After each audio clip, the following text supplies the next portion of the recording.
বনি ইসরাইলের এক বদমাশ ছিল কিফিল নাম, কিফিল, হাদিসের কিতাবে পাওয়া যায়। বনি ইসরাইলের বদমাশ, যে নিজেকে মানুষ বলে কখনো স্বীকার করতো না, বলতো আমার চেয়ে কুকুরও ভালো।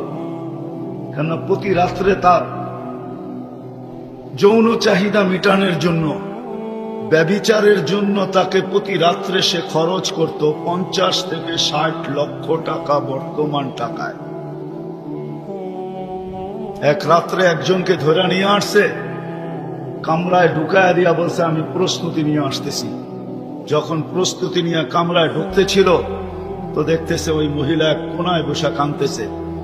তো জিজ্ঞাসা করছে তোকে জোর করে নিয়ে আসি না, টাকা দিয়ে নিয়ে আসছি, কাঁদিস তো কাঁদিস কেন?